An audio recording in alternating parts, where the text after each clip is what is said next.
Queridos, qual é hoje a sua realidade? Como você está? Como você está? É interessante, esses dias eu terminei uma mensagem, uma noite, um culto muito gostoso. Uma pessoa me procurou, que nos visita regularmente, e ele foi muito sincero, e ele falou: pastor, faz tempo que você não fala sobre família, gostaria que você falasse sobre casamento. E eu falei: tá bom, querido, eu vou considerar. E eu disse algo para ele que eu vou dizer para você agora. É sempre um grande desafio pregar em qualquer igreja, qualquer uma.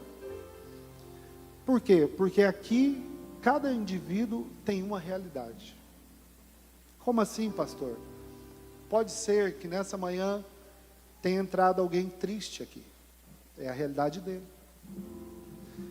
Mas também entrou alguém alegre. Edivan está alegre, 49 anos, consagrando mais um netinho, família reunida, que alegria. Só que a Cleiva está lá chorando, porque o pai dela faleceu.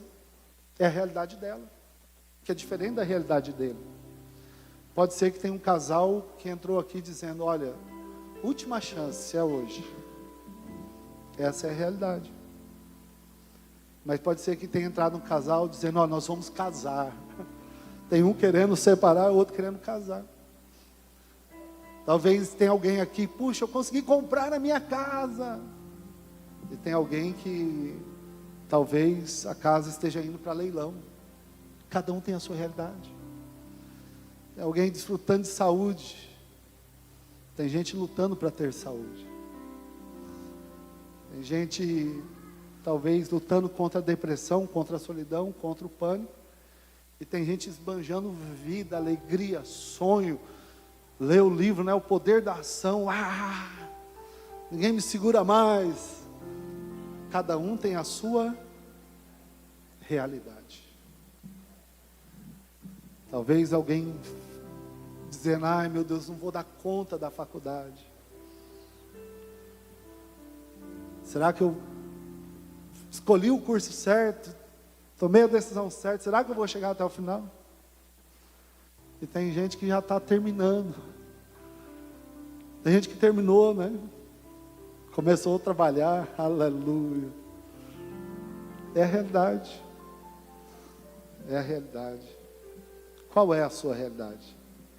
Então o nosso desafio, gente, e aí vocês podem perceber que dificilmente nós... Deus abençoe, pastor Cido. Sei que saiu discretamente. Você vai voltar? Tá bom. Olha, saiu para ninguém ver. O pastor falou: ah, gente, está indo embora. Todo mundo, pastor, está indo embora.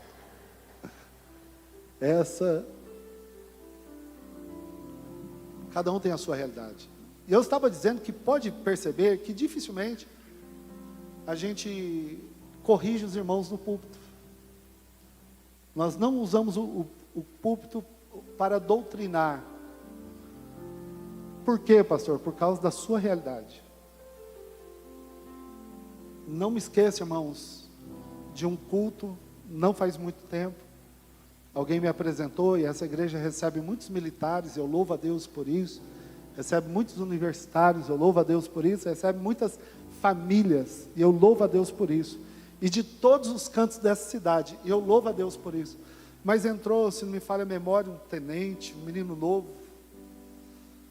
sentou lá no fundo, um domingo à noite. E aí, irmãos, se não me falha a memória, na terça ou na quarta, nós recebemos uma notícia, houve uma notícia na cidade, que alguém havia tirado a vida lá dentro do trabalho do exército. Era aquele jovem militar que estava sentado aqui no domingo.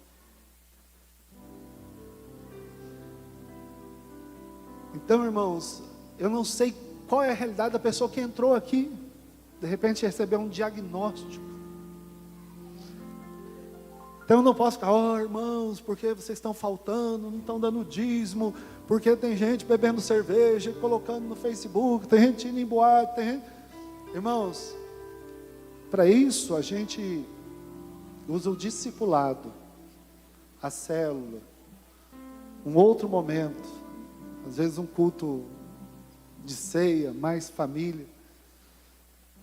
Mas o culto de domingo, ele tem, aproximadamente 120 minutos. E a gente busca sempre uma palavra de Deus para que Deus nos sustente. Por quê? Porque a segunda-feira, para muitos, vão ser desafiadora.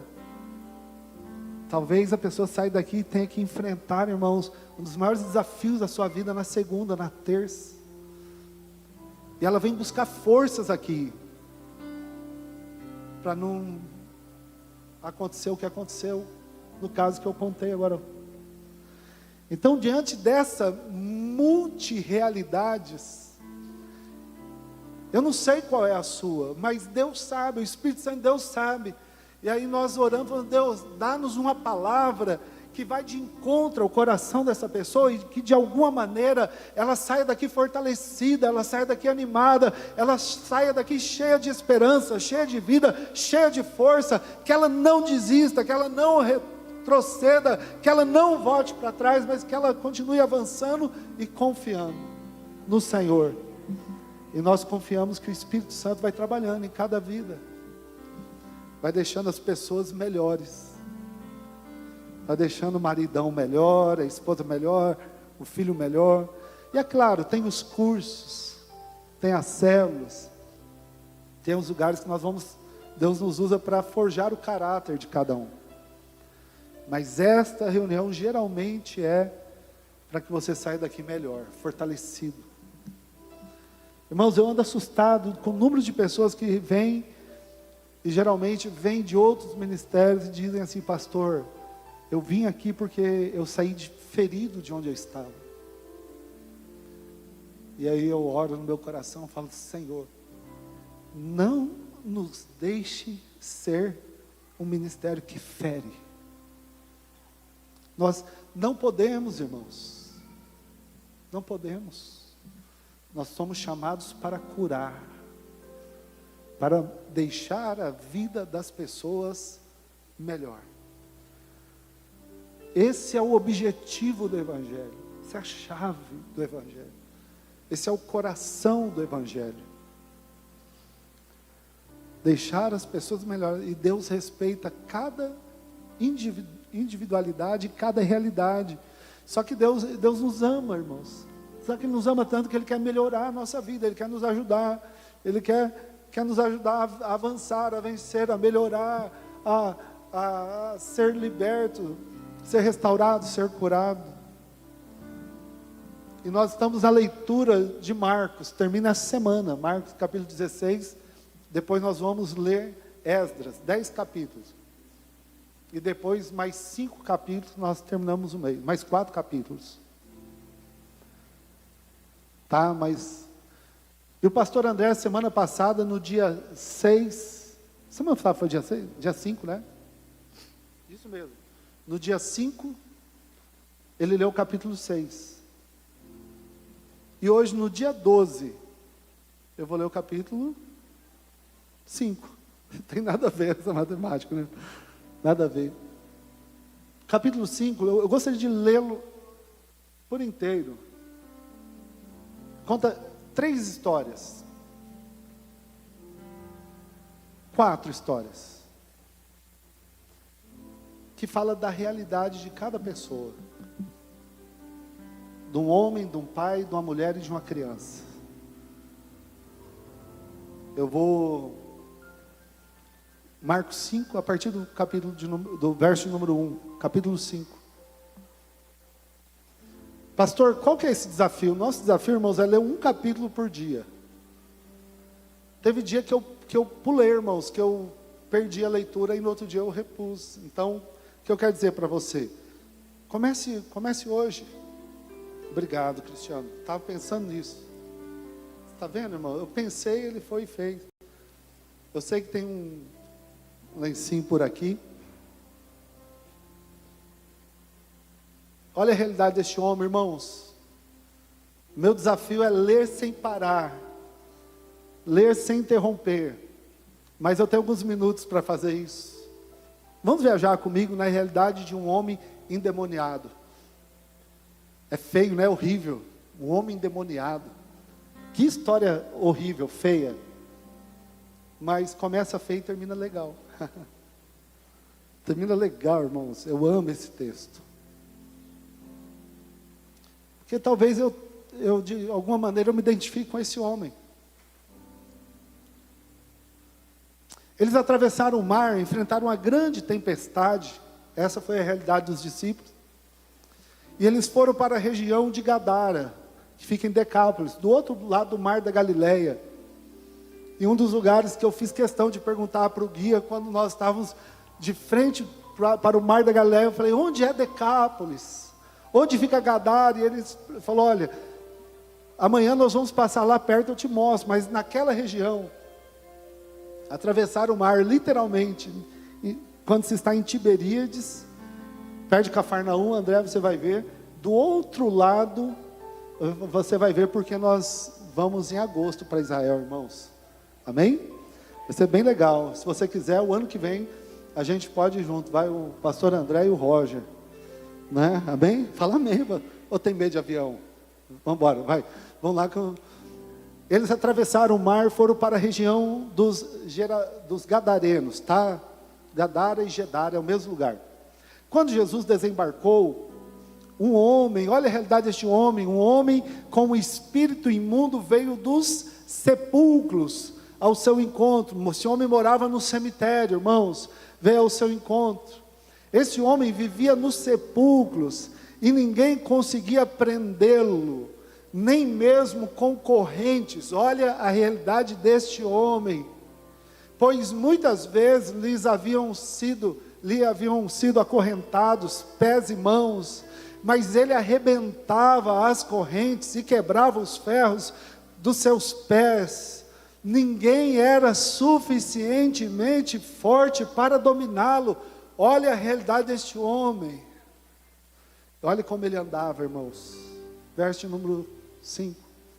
Noite e dia ele andava gritando e se cortando com pedras entre os sepulcros e nas colinas, dia e noite, se ferindo, se autoflagelando. Olha a realidade desse homem. As pessoas queriam acorrentá-lo para ele parar de se ferir, irmãos. Ele despedaçava as correntes, quebrava. Quando ele viu Jesus de longe, correu e prostrou-se diante dele. Verso 7, e gritou em alta voz, que queres comigo, Jesus, Filho do Deus Altíssimo? Rogo-te por Deus que não me atormentes. Ei, pelo amor de Deus, não vem me atormentar. Por quê, irmãos? Porque quando Jesus desceu do barco, o verso 8 vai falar, Jesus já tinha dado uma ordem. Olha aí, Jesus tinha dito, saia deste homem espírito imundo. Então o demônio que estava neste homem foi quem respondeu. E olha só o verso de número 9. Então Jesus lhe perguntou, qual é o seu nome? Meu nome é Legião, respondeu ele, porque somos... Uma legião é composta por 6.000 homens. Uma legião, perguntar no Google, o que é uma legião? É um coletivo de 6.000 pessoas. 6.000 demônios. E aí, queridos, implorava Jesus com insistência que não mandasse sair daquela região. E aí entra numa outra realidade de guerra espiritual, que tem região que é mais pesada que outra. Essa legião não queria sair da região. Mas uma grande manada de porcos estava pastando numa colina próxima. Então, os demônios imploraram a Jesus, manda-nos para os porcos, para que entremos neles. 6.000 demônios que estavam em um homem, entraram em 2.000 porcos. Olha o que aconteceu com os porcos. E Jesus deu permissão, e os espíritos imundos saíram e entraram nos porcos. A manada, cerca de 2.000 porcos, atirou-se no precipício abaixo, em direção ao mar, e nele se afogou. Aqui entra a realidade agora dos donos dos porcos. A pessoa perder 2.000 porcos por causa de um endemoniado é muito prejuízo. Às vezes, irmãos, Jesus dá prejuízo para algumas pessoas, viu? Pastor, por que Jesus fez isso? Porque, irmãos, eles estavam cuidando de porcos e abandonando as pessoas. Jesus mostra quem realmente tem valor para Deus. Olha só, os que cuidavam dos porcos fugiram e contaram esses fatos na cidade e nos campos. E o povo foi ver o que tinha acontecido, qual era a realidade do acontecimento. É fake news ou é real? É fato ou é fake? E foram ver. Quando se aproximaram de Jesus, viram ali o homem que estava possesso da legião de demônios. E chegando ali, qual era a realidade daquele homem? Estava assentado, vestido e em perfeito juízo. Aleluia. Só Jesus faz isso com o ser humano. Só Jesus faz isso com as pessoas, irmãos.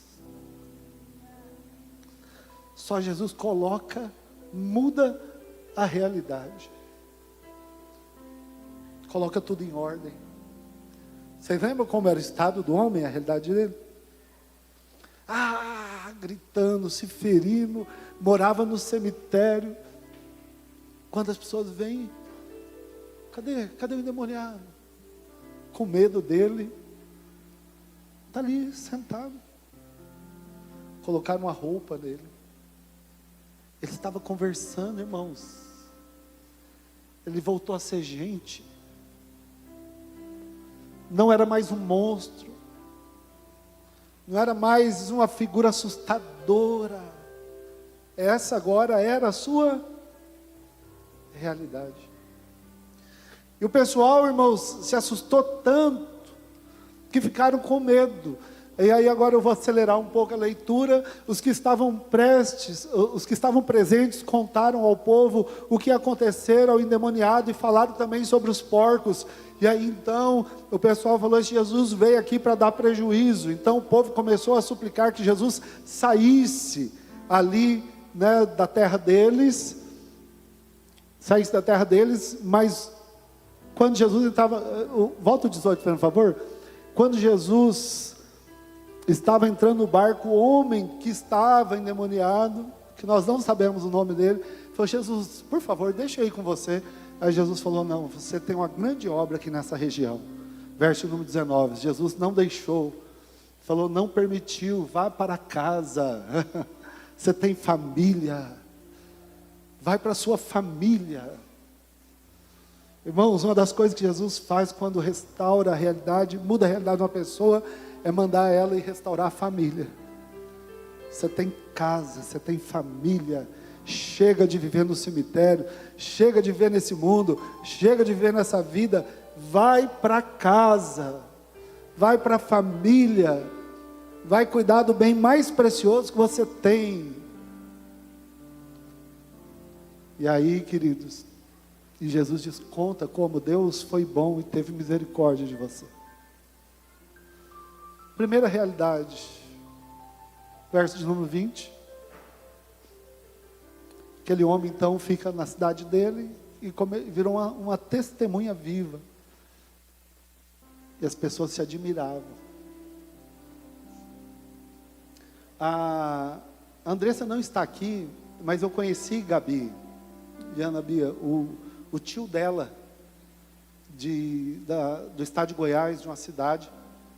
E ele começou a mostrar, ele falou: pastor, eu sou o milagre da cidade. Eu era mendigo.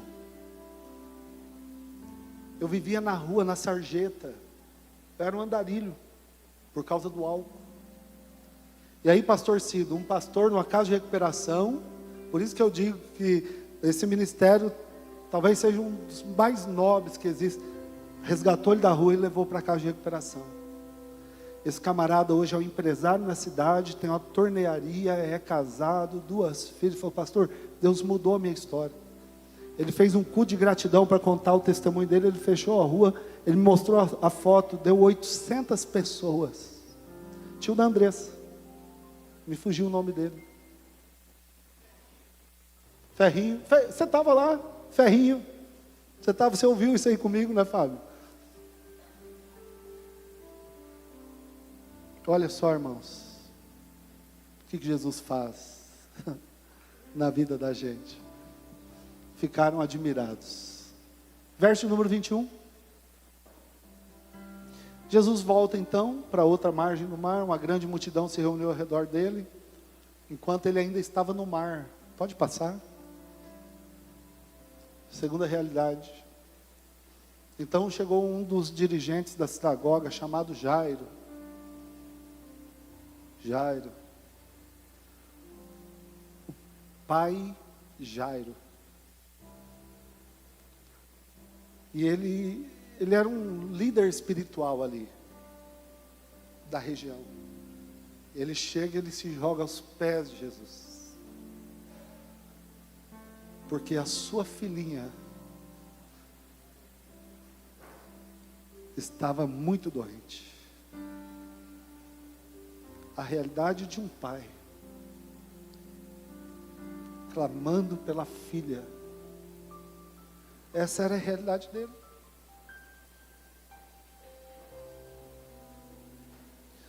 Vem, por favor, impõe as mãos sobre ela para que seja curada e viva. Jesus falou, tá bom, eu vou. Jesus foi com ele. E a multidão apertava Jesus, irmãos. Olha só, verso número 25. Estava ali certa mulher, havia 12 anos, sofrendo de hemorragia. Olha a realidade dessa mulher. Irmãos, a mulher ela tem o ciclo menstrual mensal, a cada 28 dias. E de repente, um dia esse ciclo não cessa mais. Talvez um câncer nessa região uterina, não sei o que aconteceu. E ela começa, diz o texto, gastar todo o dinheiro que ela tem. E segundo a lei de Moisés, ela tinha que ficar isolada. Até toda mulher no ciclo menstrual era considerada imunda. Por quê? Porque não tinha banheiros como tem hoje, não tinha Protex, né? Esse sabonete com antibactérias e tal. Então, para não contaminar, isolava, era tida como impura. E aí essa mulher fica 12 anos isolada. Ela foi atrás dos médicos, comprou remédio, mas não adiantava nada, era a realidade dela. Verso de número 27. Quando ela ouviu falar que Jesus estava passando perto da casa dela, ela chegou por trás dele no meio da multidão e tocou na roupa dele. Ela não podia sair de casa, irmãos. E aí, irmãos, quando ela faz isso, porque ela só pensava, eu não preciso falar com ele, eu não preciso que ele imponha as mãos, porque lembra o que Jairo pediu? Vá até minha casa e coloca a mão sobre minha filha e ela vai ficar curada. Essa era a fé de Jairo. A fé da mulher era o seguinte: se eu preciso só encostar nele, eu não preciso de um horário com ele, eu não preciso mais nada, se eu só encostar tá bom. Verso 29. Imediatamente cessou a sua hemorragia e ela sentiu em seu corpo que estava livre do seu sofrimento. Ela encosta em Jesus e de repente, pá, o sofrimento acaba. E Jesus percebe isso, irmãos, porque Jesus conhece a sua realidade. Jesus percebeu isso. Olha só, irmãos, Jesus, no mesmo instante, ele percebeu que dele havia saído o poder, virou-se para a multidão, perguntou: quem me tocou? Quem tocou no meu manto? E aí Pedro falou assim: Senhor, vocês viram lá atrás que a multidão estava apertando ele? A multidão está te apertando faz horas. Como assim, quem me tocou? É impossível saber, está todo mundo te apertando. Verso número 32. Aí Jesus diz assim: Jesus continuou olhando ao redor para ver quem tinha feito aquilo. Verso número 33. Então a mulher, sabendo o que tinha acontecido, quem recebe o milagre sabe o que aconteceu. Quem tem experiência com ele sabe o que aconteceu. Quem tem experiência pessoal com ele sabe o que mudou lá dentro. Os outros desconfiam, os outros falam, será? Não botam muita fé, vamos ver, vamos deixar o tempo. Mas quem teve a experiência sabe. E ela prostrou-se aos pés e tremendo de medo, porque ela não podia ter saído de casa. E ela contou-lhe toda a verdade. E diante da presença, que muda toda a realidade, Jesus disse assim para ela. Verso de número 35. Não, 34, desculpa, 34. Então Jesus lhe disse: filha, sua fé a curou. Vai em paz. Ninguém mexe com ela. Deixa ela ir embora em paz. E fique livre do seu sofrimento. Posso pela fé ver Jesus dizendo isso para algumas pessoas nessa manhã. É hoje, pode ir em paz. Sofrimento acaba hoje. Verso número 35. Lembra de Jairo? Tinha a menina, né? Está acabando. Gostoso ler a Bíblia, né, irmãos? O inimigo não quer que você faça isso. Por isso que eu faço aqui. Porque em casa dá sono, a gente olha o telefone, a letra da Bíblia é pequena, não estou entendendo a história, me distraio fácil. E as verdades espirituais não são reveladas. Enquanto ainda estava falando, chegaram algumas pessoas da casa de Jairo ao dirigente da sinagoga e disseram para ele: sua filha morreu, não incomodes mais o mestre. Ei, deixa eu dizer algo para você. Se tem alguém que não liga em ser incomodado, esse alguém se chama Jesus. Pode incomodá-lo quantas vezes você quiser. Pode incomodá-lo. Uma vez uma pessoa falou: pastor, estou com vergonha do senhor. Eu falei: por quê? Ela falou: porque todo domingo eu estou lá na frente recebendo oração. E o pastor vai falar assim: nossa, essa mulher é cheia de problema, porque todo domingo ela está aqui. Eu falei: não, o contrário. Eu estranho quem não vem. E a gente só faz isso uma vez por semana. É o momento, eu estou lá toda vez. Se eu não estivesse aqui, irmãos, eu estaria aqui na frente orando, irmãos, porque se tem algo que Jesus não se incomoda, não se cansa, é que a gente peça um milagre para Ele todo o tempo todo. Se você ficar me ligando toda hora, eu vou ficar incomodado, mas Jesus não, viu? Jesus não se incomoda com você. E algumas pessoas falam: não incomoda não. Chega, já orou. Né, Savan? 3 meses já orando. 4 meses já. Pode incomodar. Quem sabe seja hoje. Aleluia. Mas Jesus disse assim, verso número 35. Está terminando o capítulo, tá, irmãos? Não fazendo caso do que disseram. Jesus fez pouco caso do que falar. Disse ao dirigente: não tenha medo, somente creia. Olhe para a pessoa. Eu sei que a gente não faz muito isso não, né? Tem gente que não gosta, mas se você estiver perto de alguém, fala para ela: não tenha medo, apenas creia. Pode falar, pode falar. Não tenha medo, apenas creia. Jesus é bom demais, né, queridos?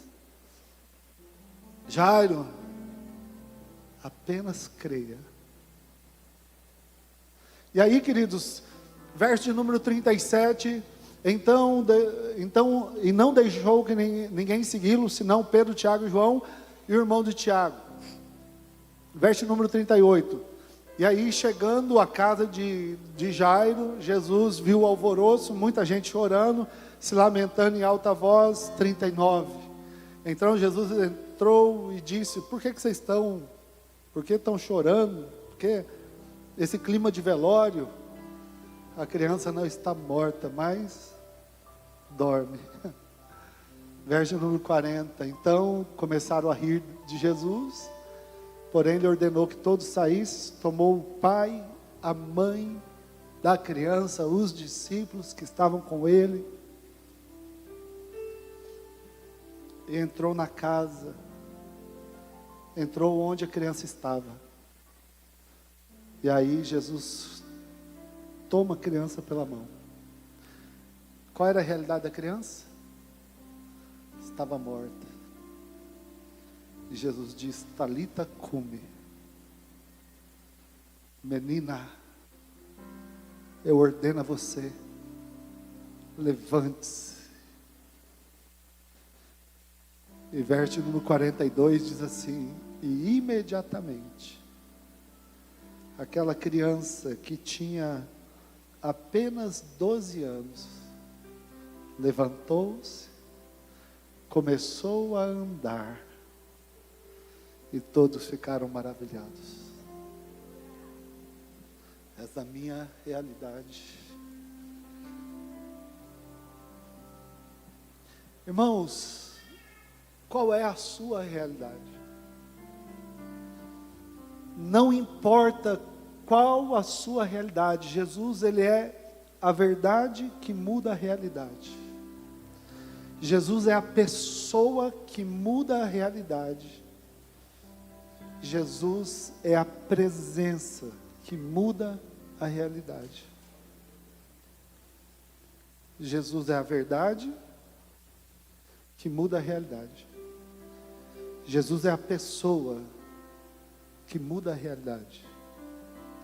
Jesus é a presença que muda a realidade. Ele é a paz que muda a realidade. O seu toque muda a realidade. A sua palavra muda a realidade. Ele diz para aquele homem: espírito imundo, sai dele. Talita cumi, levante-se. Jairo, não temas, creia somente. Gostaria que você ficasse em pé, nós vamos orar.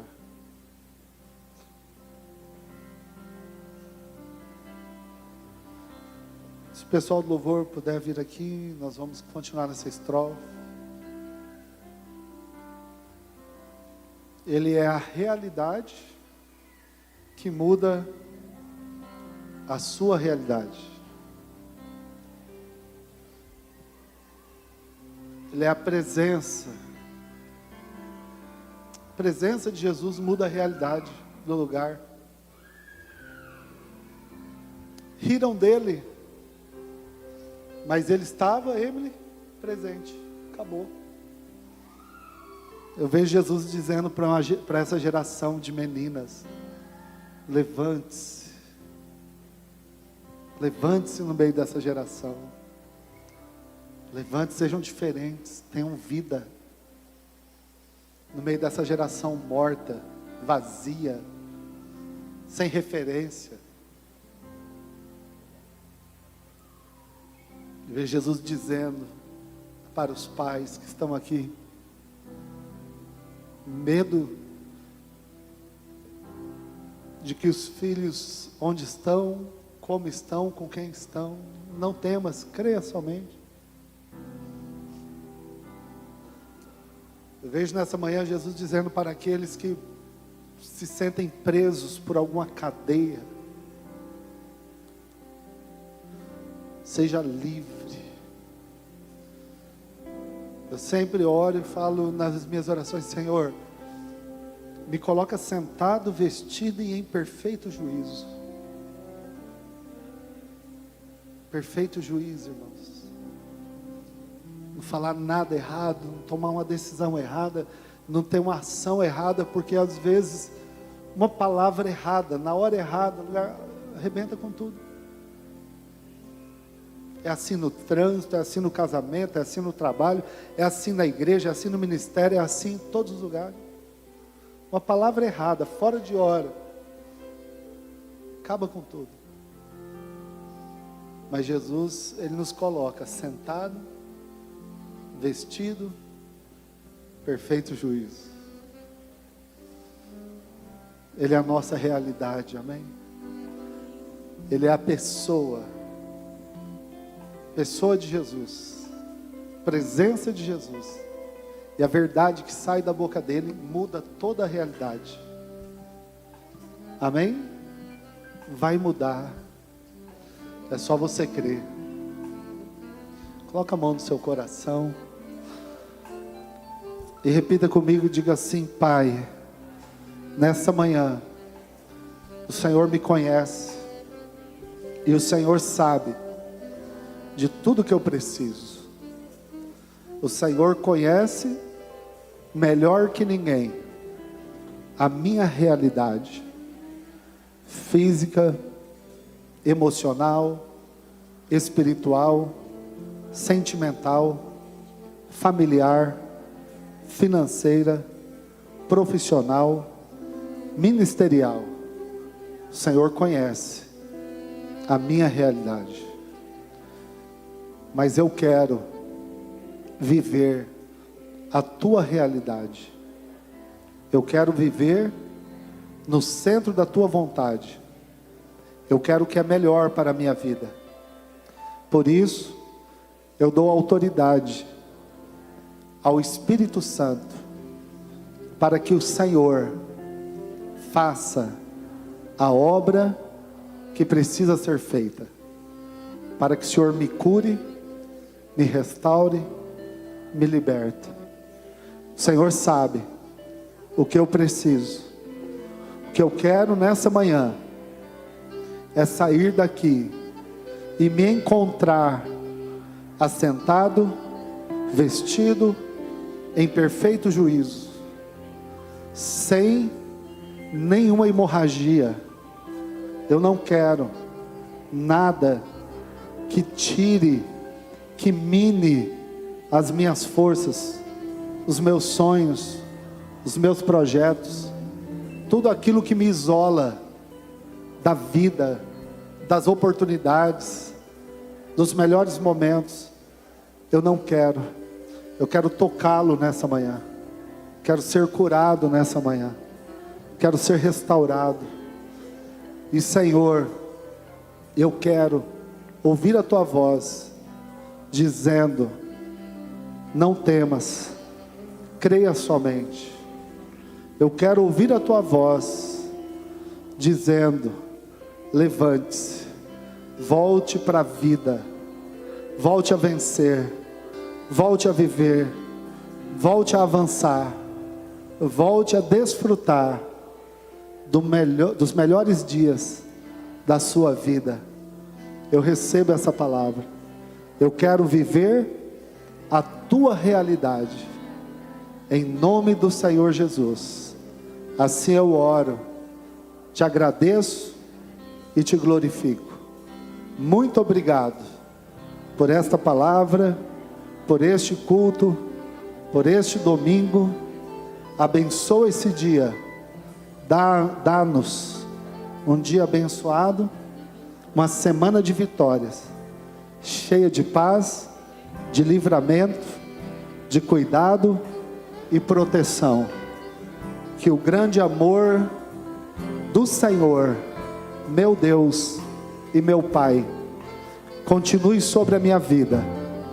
Que a graça salvadora do Senhor Jesus se manifeste de maneira abundante sobre a minha vida, a minha casa e a minha família.